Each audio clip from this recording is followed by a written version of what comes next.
All right, listen up, Class 10 students.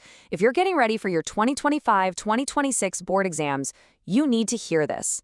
CBSE has just released some new, absolutely mandatory rules for the social science paper, and trust me, not knowing them could really cost you.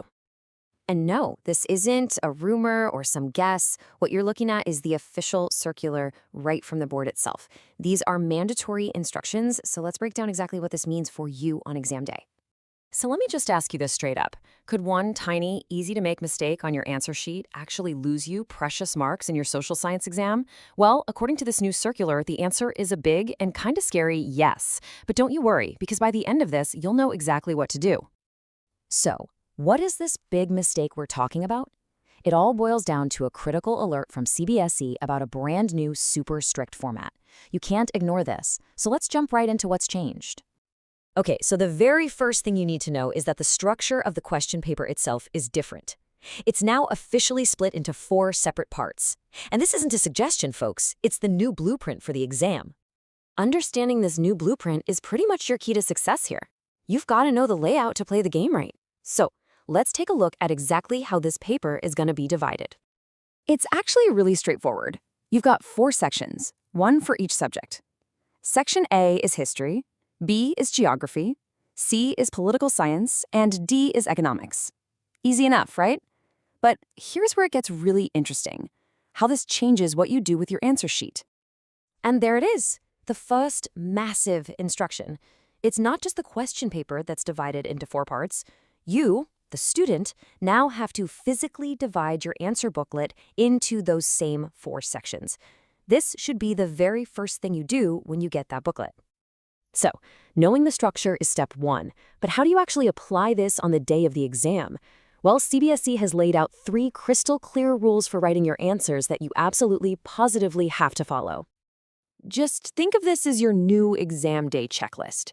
First, you split your answer book into 4 parts. Second, you make 100% sure that your answers only go in the right section. History answers in the history section, geography and geography, you get it. Which leads to the biggest rule of all, do not mix them up, not even by accident. Now, why am I being so dramatic about this? Why is this so important? Because for the first time, the board has attached a really severe penalty to what seems like a simple organizational error. The stakes for just keeping your answer sheet tidy have never, ever been this high. And I'm really not exaggerating when I say the consequences are severe. This next bit is probably the single most critical sentence in the entire circular, and every single student needs to hear it loud and clear. Just let that sink in for a second. I'm reading this word for word from the official document. In case, if replies are mixed, these will not be evaluated and no marks will be awarded. That means if you write your awesome history answer in the geography section by mistake, the examiner has been instructed to give you a 0 for it. A 0, no ifs, ands, or buts. And if you're thinking, oh, I'll just get it fixed during reevaluation, think again. The circular is very, very clear on this. This mistake will not be corrected after the fact. Once that exam is done, the rule is final. It's locked in. Okay, deep breath. That was the scary part. But here's the really good news. This is an incredibly easy problem to solve. So let's flip this whole thing from a warning into your winning game plan. Here's a simple strategy to make sure you get every single mark you've worked so hard for. The whole secret is to build the right habits right now, so on exam day, it's just automatic. The second you get your answer book, the first thing you do is calmly divide it and clearly label your 4 sections. That's your safety net. Then, before you start writing any answer, just take a second. Think.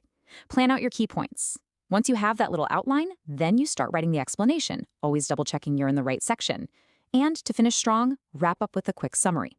This whole think, write, summarize approach won't just keep you safe from the penalty, it'll help you write much better, higher-scoring answers anyway. So where do you practice this new routine?